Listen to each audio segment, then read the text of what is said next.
All right.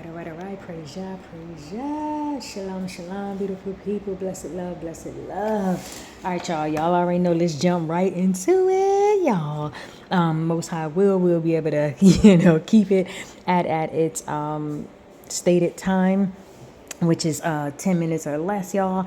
I'm telling y'all, listen, y'all, sometimes it's hard because, again, for those who've been following the last several days, we are in Praise Yah, day 8. We are in day 8, and the word of the day, or the phrase of the day, the sentence of the day is the spirit of discipline, right? So what I was about to say was, right, like, when we see the list, you know what I'm saying? When we see the list, and you see the word for the day or the phrase of the day or the sentence of the day, it's like, what? You know what I'm saying? So anywho, and something that one of our beloved sisters of the community, she said, we were talking basically about what the word of the day was, and I'm like, yo, like we gotta add that to we gotta add that to the audio. But she said consistency, discipline, and wisdom is a righteous 3-strand cord. Ooh, y'all already know what we be saying up over here at the RUAKH community. It's a lot to unpack, but we about to unpack, y'all. So let's get it, y'all. All right, y'all. So y'all, as I already said, y'all, the word for the day is the spirit of discipline. The spirit of discipline, and we will be coming from the Apocrypha. And we're coming from Wisdom of Solomon, chapter 1, verse 5, y'all, right? So, like, y'all, oh my goodness, this verse is so, it's so amazing, y'all. So, listen, I'm trying, okay, let me pull it together, right? Wisdom of Solomon, chapter 1, verse 5. For the RUAKH HaChodesh of discipline, or of MOOSAWR, it would be RUAKH, in Hebrew would be RUAKH Chodesh Musar. So, Salak, y'all, I didn't have it pulled up because I didn't even plan on saying that the whole thing. But basically, the Holy Spirit of discipline, right? So it says, for the Holy Spirit of discipline will flee deceit and remove from thoughts that are without understanding, and will not abide when unrighteousness comes. Discipline ain't staying there.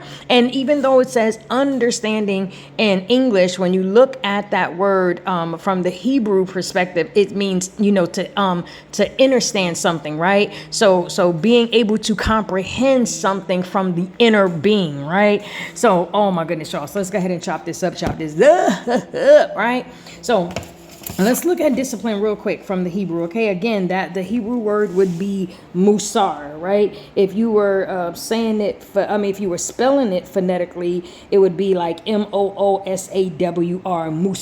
musar, right? Which is discipline, a chastising, some type of correction, right? Properly to reprove or warn, or some type of instruction, also meaning to restrain, to be bound to something, instruction, etc. Right? I want to jump to the ancient Hebrew lexicon so quickly on this, y'all. Right? But let me slow down. So the root word would be yasar, Yawsar, yasar, which is to chasten, to discipline, to instruct, to admonish, to let oneself, to let oneself be chastened or corrected or admonished. I want us to really think about that when we go back to this verse, right? I want you all to just keep that in mind, right? To teach, right? To teach, to chasten. To correct, to instruct, to reform, to reprove, to be sore. Listen, for the sisters that will be joining us for our Sister Love studies on tomorrow, which is Tuesday. Y'all, listen, we're gonna be talking a little bit about this. Y'all do not miss Tuesday's class. For the sisters who would like to join us, you can email us at the email that'll be attached on the screen, or just go to the website, which you'll also see here on the screen, and just send us a form. You can fill out the form at the bottom of the page, and we'll get you linked in. All right, so let's jump into it, y'all. So from the ancient Hebrew lexicon perspective, again, that is using the pictograph Hebrew, right? So A samek, right?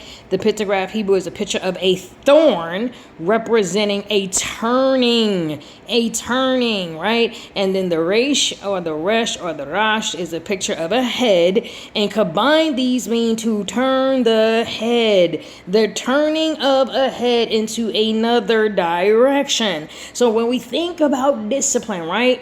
And we think about the power of discipline, and we look at how discipline can be so amazing for us in our lives. Discipline leads us to righteousness. Discipline leads us to accomplishing our goals. Discipline leads us to true obedience to the Most High. If we looked at discipline as a gift, if we looked at discipline as a helper, right? Okay. Because I don't want to get too far ahead. So let's continue to just jump to some of the definitions in the ancient Hebrew lexicon. All right. So again, we had MOOSAWR, and then the root of that was YASAR, and then the root of YASAR is SAR, right? So where was it at? To bound, what binds one to someone or something, right? Turning the head through instruction or force, like a child or a student into a particular direction. Woo, y'all.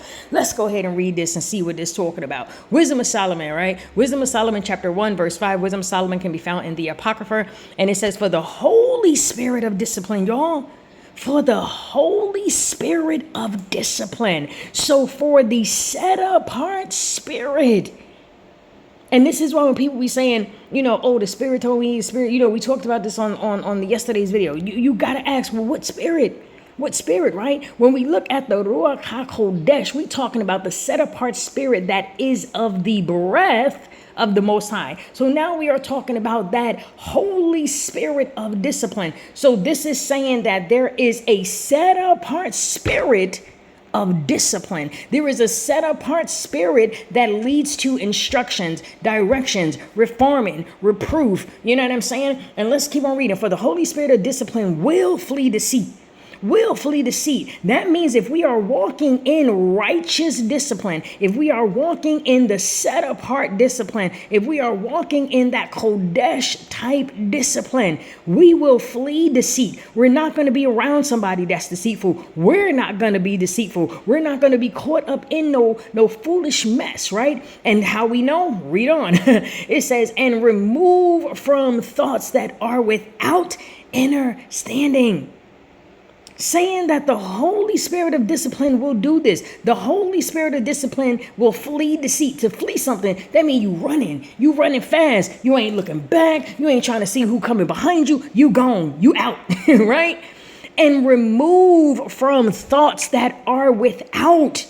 That means something that's going on the outside. Something that don't have nothing to do with the inside. A perfect example, right? If you are, inwardly thinking about, you know what? I really need to lose some weight. I really got to start working out. And the inside you thinking that. But on the outside, you at McDonald's. You at McDonald's, Burger King. You know what I mean? No, your outer is not reflecting what you are inwardly thinking. So it's saying, and for the Holy Spirit of discipline will flee deceit and remove from thoughts that are without understanding. Remove from thoughts that are without understanding or understanding, properly. It's going to remove itself from that. So if we are saying that we are disciplined, we are righteous, we are walking in a set apart lifestyle, then we should not be caught up in anything deceitful. We should not be caught up in anything that is contrary to righteousness. Let's read on because it's going to confirm that. And will not abide when unrighteousness comes in. Will not abide, will not dwell, will not dwell. A lot of times we look at discipline as something bad, y'all. Discipline is beautiful. Discipline is a gift, y'all. Like just real talk. It's a gift from the Most High. And look at the type of discipline this is. This is the Holy Spirit of discipline. If we follow the Holy Spirit of discipline, again, keeping in mind all the different definitions and words that were attached to discipline. If we follow that, y'all, guess what we will be? We would be righteous. we will be able to function in the inward parts with righteous thoughts. Because if we are doing things that are opposite of deceitful, then that means we're pure. That means we're righteous. That means we're holy, because we are doing things that are clean. We are doing things that are righteous. We are doing things that are aligned and in line with the Most High, where we know the Most High starts, the dwelling of the Most High in us starts within. So anything that is going on within, it should reflect on the outer, right? Look at what this is saying, y'all. And I know it's a lot to unpack, y'all, and I'm talking really fast, right? And just to get to, the point and to stay within my allotted time, which I think I'm already a little past, but I'm gonna shut it down in a minute, right? I just wanted to talk about real quick what righteousness was, because if it's saying that for the Holy Spirit of discipline will flee deceit and remove from thoughts that are without understanding, and will not abide, will not dwell when unrighteousness come, we would have to know what righteousness is, so that when our lives or our thoughts or us being in the company of someone or something is opposite of that, then we would know to do what? To flee. We would know to do what? To remove those things from our thoughts. We would know to do what? Not abide there, right? So righteousness is an attribute, beautifully, an attribute of the Most High. It's truthfulness. It is ethically right. Righteousness is morally and virtually correct. It's modesty, it's justice, it's holiness, it's a law keeper, right? So it's multiple things. So we really got to think about that, y'all, because anything contrary to that, anything opposite of that, we should not be a part of. We should not be a part of. And people say they discipline, right? Oh, I'm disciplined. I get up every day and I do this, do this, discipline. But what kind of discipline? Is that discipline fleshly? Let's be real, right? Is that discipline for you? Is that discipline for your goals or for your mission or for your plan? Because if it is, then that's just, it ain't holy. The Holy Spirit of discipline is connected to the Most Highest power. It's connected to righteousness. It's connected to purity, right? And I'm thinking about, in my mind, I'm thinking about that word deceit, right? And when we think about what that means, and just think about the opposite of all those things. So think about the opposite of all these things. Sorry, I had to jump back in because I'm past my time, but so I'm gonna close it down, right? But just think about the opposite of all these things, right? It says wisdom. It says, for the Holy Spirit of discipline will flee deceit and remove from thoughts that are without understanding inner being, and will not abide, will not dwell when unrighteousness comes in. And here's the thing: come in where, y'all? Come in them inward parts. Even, oh man, this is so good, right? Because when you think about all these things start within. When you think about deceit, right? When you think about thoughts that are without understanding, so that means basically foolishness. If you don't have understanding, that's the best word I can think about. Like, it's something that's dealing with foolishness, right? And then unrighteousness. So the Holy Spirit of discipline say, I don't deal with none of that. I don't deal with none of that, y'all. So we have to be mindful of the things that we give our time to, that we give our attention to, the conversations that we are having. Because if they are the opposite of righteousness, if they are the opposite of all these things, right? If they are the opposite of these things, then we know that we are walking with that Holy Spirit of discipline. But if it is these things, then we are not walking with the Holy Spirit of discipline. And y'all, we gonna have to get into this too again, y'all. We might have to do a part 2 of 40 days in the Word, so we can really dig into some of these words.